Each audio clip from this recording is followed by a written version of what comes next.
एक ऐसे धांसू SIT special investigation team की अफसर ज्ञानेश कुमार की जांच करने वाले हैं जिनके नाम सुनकर मोदी शाह के रोंगटे खड़े हो गए। मोदी शाह हैरान हो गए कि अगर ये धांसू एसआईटी अफसर ज्ञानेश कुमार चुनाव आयोग की जांच करने लग जाए या फिर राजीव कुमार की जांच करने लग जाए तो क्या होगा।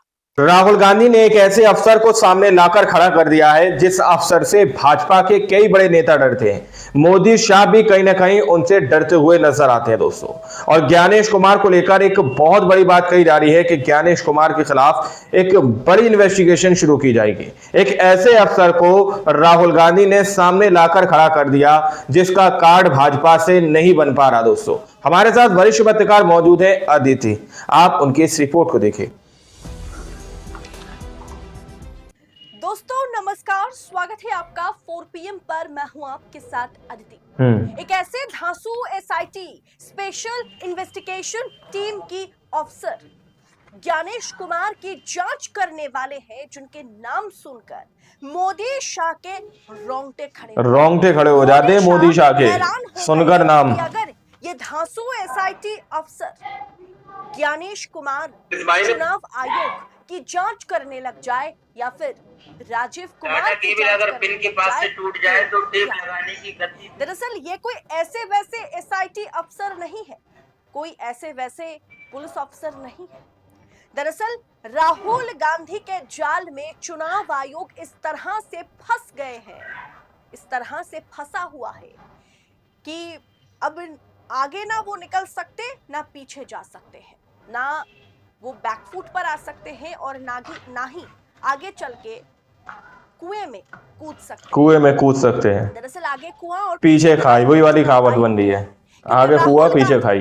कांग्रेस की सरकार ने एसआईटी के एक ऐसे आला अधिकारी को सामने ला करके खड़ा कर दिया जो चुटकी में मोदी शाह के पसंदीदा नेताओं को जेल में डालने की क्षमता रखते हैं। ऐसे में ज्ञानेश कुमार हो, कौन है वो एसआईटी अफसर स्पेशल इन्वेस्टिगेशन टीम वाले, सबके लिए मुसीबत की घड़ी जो है वो आ गई। दरअसल क्या है कि इस मामले की शुरुआत तब हुई जब लोकसभा में विपक्ष के नेता राहुल गांधी ने दिल्ली में प्रेस कॉन्फ्रेंस करके इस मुद्दे को उठाया।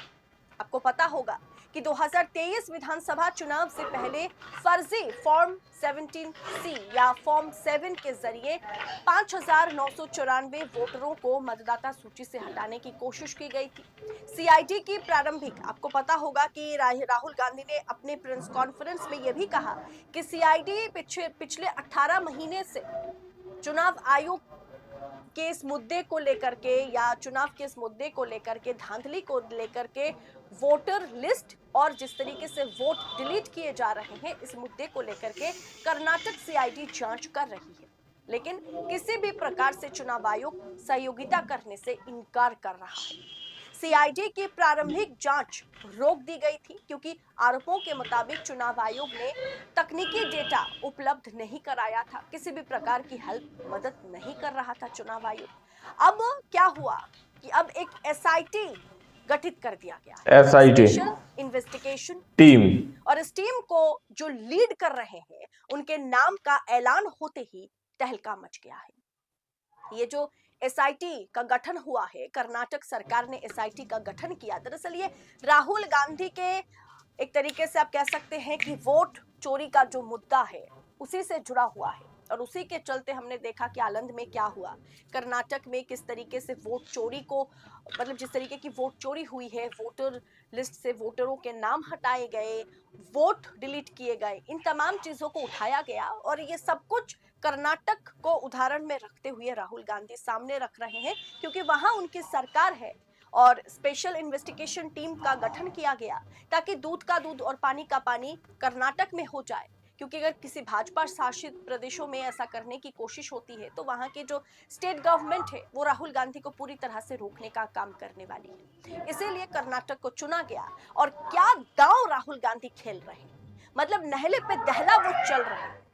अब जो गठित एसआईटी है उसमें साइबर क्राइम और स्पेशल इंक्वायरी डिवीजन के 2 वरिष्ठ आईपीएस अफसर सईदुल अदावत और साथ में शुभ नविता भी शामिल है। मतलब इन दोनों कद्दावर अधिकारी आईपीएस के जरिए, आईपीएस ऑफिसर्स के जरिए इस पूरे एसआईटी को गठन किया गया है, एसआईटी का गठन किया गया है और ये दोनों ही आईपीएस पुलिस ऑफिसर इसमें शामिल हैं। दोनों आईपीएस पुलिस सरकारी ऑफिसर। आदेश के अनुसार एसआईटी को पुलिस स्टेशन स्तर के अधिकार दिए गए हैं और राज्य पुलिस प्रमुख को निर्देश दिए गए हैं कि आलंद मामले में दर्ज एफआईआर और संबंधित सभी मामले एसआईटी को सौंपे जाएं।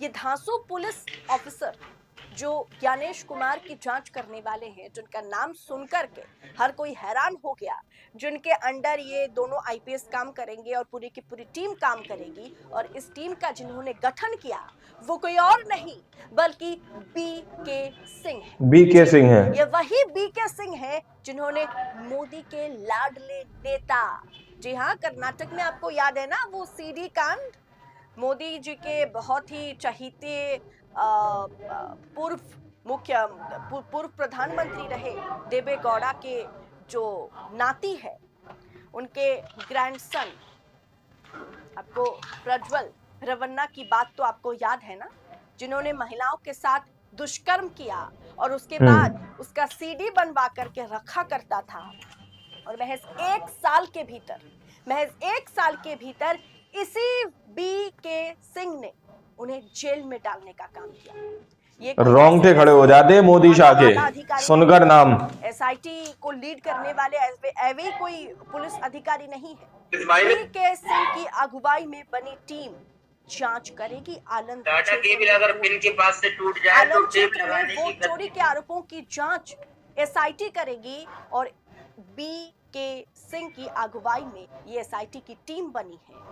उन्होंने अपने एक कह सकते हैं कि आला अधिकारियों को, एकदम टॉप नॉच ऑफिसर्स को उन्होंने चुना है। उन्होंने कई हाई प्रोफाइल मामलों की जांच उन्होंने की है, जिनमें आपको पता होगा कि गौरी लंकेश हत्या का जो पूरा का पूरा इंसिडेंट था, इसमें उन्होंने काम किया है। कुएं में कूद सकते हैं, वर्गीय की हत्या पीछे खाई, वही वाली कहावत बन रही है, आगे कुआ पीछे खाई। हाल ही में मोदी सरकार, भारतीय जनता पार्टी, क्योंकि एचडी देवेगौड़ा के साथ एनडीए में गठबंधन में है भाजपा, उसी के बलबूते पर सरकार भी अभी केंद्र में मोदी की चल रही है।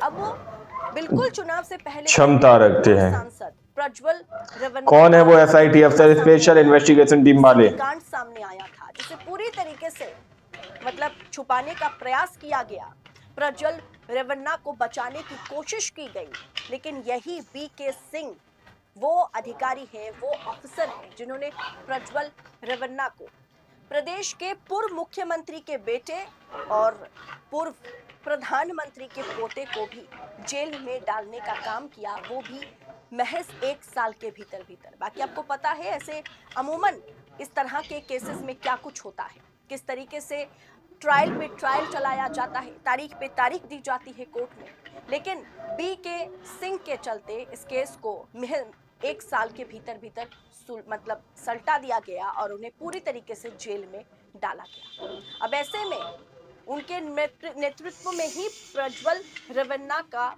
एक साल से भी कम समय में उन्हें दोषी ठहराया गया। मुख्यमंत्री सिद्धरामैया ने एसआईटी की इस जांच की घोषणा जब की और जब पता चला कि इसे बीके सिंह लीड करने वाले हैं और उन्होंने ही इस टीम का गठन किया, तो सोचिए मोदी शाह की किस तरह से पसीने छुड़ा दिए इस एसआईटी टीम करने वाले हैं। वो नाम जब सामने आया, किस तरीके से मोदी शाह या चुनाव आयोग परेशान नजर आ रहा होगा इस समय। ना ही राजीव कुमार रिटायर के बाद चैन की नींद ले सकते हैं और ना ही Gyanesh Kumar chief election commissioner की कुर्सी पर बैठकर चैन से सांस ले सकते हैं। और अब बीके सिंह की अगुवाई में जो एसआईटी का गठन किया गया, वो एसआईटी किस तरीके की काम करने वाली है ये कहने में और कोई मतलब संकोच नहीं है। यानी जमकर के सबकी क्लास लगेगी और सच क्या है वो बाहर आएगा, यही उम्मीद की जा रही है। राहुल गांधी के इस नहले पे दहला जो एक तरीके से कह सकते चाल उन्होंने चला है, इस पर आपकी राय क्या है? जो एसआईटी ऑफिसर, धांसू एसआईटी अफसर ने एसआईटी टीम का गठन किया बीके सिंह, जिन्होंने प्रज्वल रेवन्या को मोदी शाह के नाक के नीचे से खींच करके ला करके जेल में डाला है। अब वही एसआईटी अफसर इस पूरे केस को लीड करने वाले हैं। इस पूरे विषय पर दोस्तों आपकी राय क्या है? कमेंट बॉक्स में अपनी राय हमारे साथ साझा जरूर करें। ऐसी तमाम खबरों को यूं ही पाने के लिए 4 PM न्यूज नेटवर्क के साथ बने रहें। फिलहाल मुझे दीजिए इजाजत। बहुत बहुत शुक्रिया आप सभी का। जय हिंद, जय भारत। दोस्तों, आप लोगों ने इस वीडियो को शुरू से आखिर तक देखा। वीडियो के अंदर साफ तौर पर बात की गई है कि किस तरह से बीके सिंह यहां पर बताया जा रहा है कि एसआईटी के अफसर को लाकर सामने खड़ा कर दिया, स्पेशल इन्वेस्टिगेशन टीम के अफसर को सामने लाकर खड़ा कर दिया। जिस तरह से वोट चोरी का मुद्दा इस वक्त राहुल गांधी ने उठाया हुआ है, जिस पर राहुल गांधी आए दिन जनता के सामने कुछ न कुछ सबूत लेकर आते रहते हैं। अब दावा यह किया जा रहा है कि इन्वेस्टिगेट कराया जाएगा, इन्वेस्टिगेशन कराई जाएगी वोट चोरी को लेकर। दोस्तों, अब आप लोग समझ सकते हैं कि आपके सामने पूरी रिपोर्ट रखी गई है कि एक ऐसे अफसर जो लोगों को, बड़े बड़े नेता को जेल भेजने की ताकत रखते हैं, वो अफसर अगर इसकी इन्वेस्टिगेट करेंगे तो आप लोग समझ सकते हैं कि क्या कुछ समझ जो है सच्चाई सामने निकल कर आ सकती है। अब आप लोगों ने इस रिपोर्ट को देखा सुना, आप लोग इस रिपोर्ट के बारे में क्या सोचते हैं, क्या समझते हैं, अपनी राय कमेंट सेक्शन में जरूर दीजिएगा। सच्ची बक्की खबरें देखने के लिए आप चैनल को सब्सक्राइब कीजिए। मिलते हैं अगली वीडियो में, जब तक के लिए जय हिंद, जय भारत।